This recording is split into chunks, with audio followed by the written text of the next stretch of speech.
Good evening, visitors. Welcome to the Australian War Memorial's last post ceremony. My name is Chris Weidenbar. Joining us today from the Australian Army is Colonel Frank Colley. We're honoured to acknowledge Representative Lee Won-wook, Deputy Floor Leader of the Minju Party, Republic of Korea, and the accompanying delegation. We welcome the veterans who have served, those that are still serving, and the families that love and support them. We acknowledge the members of RSL and Services Clubs Association, RSL Victoria and RSL Queensland who are watching the broadcast of this ceremony across Australia. During this evening's ceremony, wreaths will be laid at the base of the Pool of Reflection by visitors to the memorial and by students on behalf of the following schools. From Western Australia, Holy Rosary Primary School, Derby; Trandy College Secondary Department, Baldivis; from New South Wales, Wydermere Public School, Greystanes; and from Queensland, Border Rivers Christian College in Goondiwindi. I now ask all who are able to please stand and join in singing the National Anthem.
Thank you. Students, you may be seated.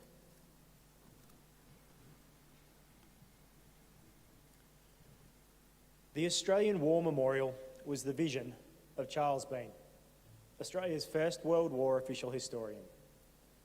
Bean landed with the Australian troops on Gallipoli and stayed with them at the front through to the end of the war. The idea of this National Memorial and Museum came to him at Pozières, France, in the depths of the bloody fighting of 1916. Bean's idea was that this would be a place where families and friends could mourn loved ones buried in faraway lands. It would also be a place that could help all Australians understand what these men and women had endured and what they had done for us. Bean's vision, to which we remain true, is best expressed as inscribed in the entrance to the memorial's galleries. Here is their spirit, in the heart of the land they loved. And here we guard the record which they themselves made. Tonight, we will read the story behind just one of those on the Roll of Honour, which lists the names of more than 102,000 men and women who have given their lives for us in war and operations for more than a century. But first, we present a lament, Flowers of the Forest. Wreaths or floral tributes will now be laid at the base of the Pool of Reflection.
Today, we remember and pay tribute to Private Augustus William Charles Hollibone.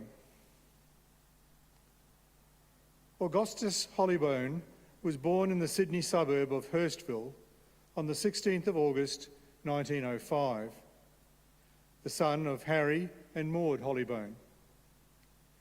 He worked as a general labourer and held a qualification with the St John's Ambulance. At the time of the outbreak of the Second World War, Hollibone was living in Brighton-le-Sands, near Botany Bay, with his wife Lila and 2 children, Shirley and Kenneth. Hollibone applied to serve in the Army in late October 1939, less than 2 months after the beginning of the war, and soon began training with the newly formed 2nd, 3rd Infantry Battalion. In early January 1940, following a brief period of training at the Ingleburn camp south of Sydney, Hollibone sailed with his unit from Darling Harbour as part of the first convoy to leave Australia for overseas service in the Second World War. Hollibone and the 2nd 3rd Battalion were bound for Egypt, where they would assist in the Allied fight against Axis forces advancing across North Africa. While making this voyage, Hollibone spent time working in the stokehold of his ship, the transport ship Orcades, assisting with the boilers and furnace.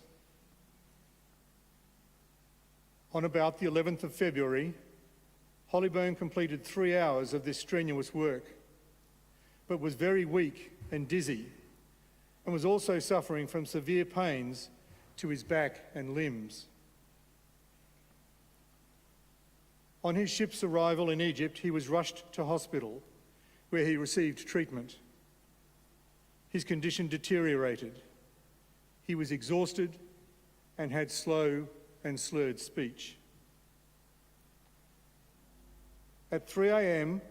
on the 27th of March 1940, Augustus Hollibone died at the British Military Hospital in Ismailia on the Suez Canal, Egypt.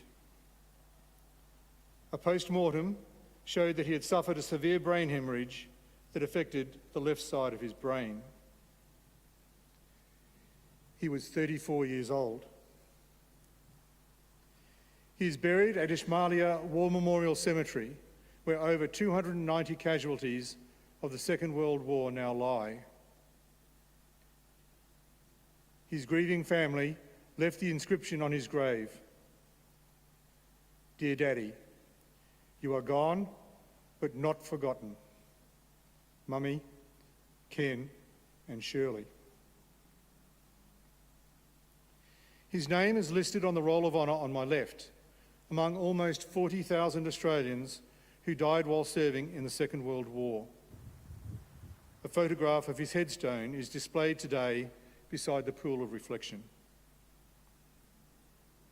This is but one of many stories of service and sacrifice told here at the Australian War Memorial. We now remember Private Augustus William Charles Hollibone, who gave his life for us, for our freedoms, and in the hope of a better world.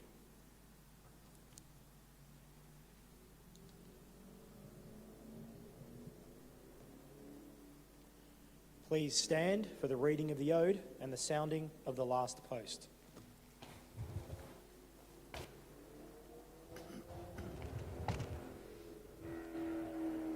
They shall grow not old, as we that are left grow old.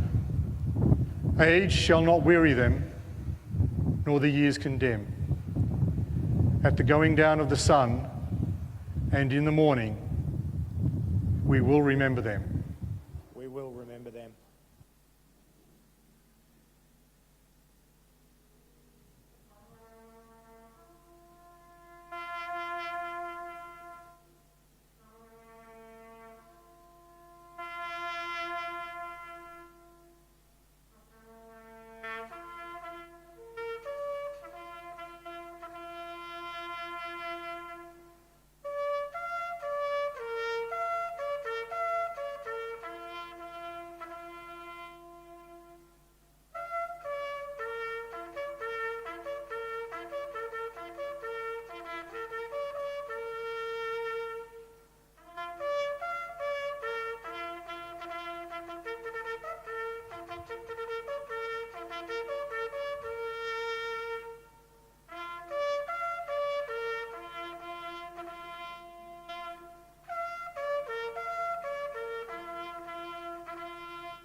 lest we forget. lest we forget.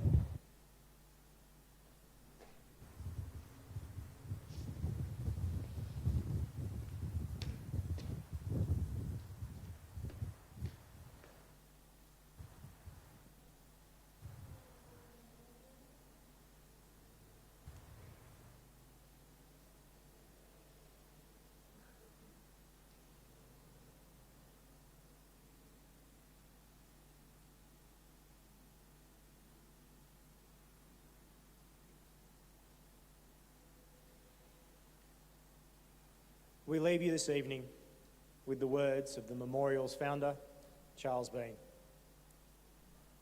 Many a man lying out there at Poziere or in the low scrub at Gallipoli, with his poor, tired senses barely working through the fever of his brain, has thought in his last moments, well, it's over. But in Australia, they will be proud of this.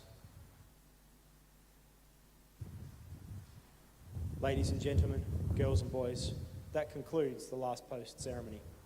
We thank you for visiting the Australian War Memorial and wish you all a very good evening.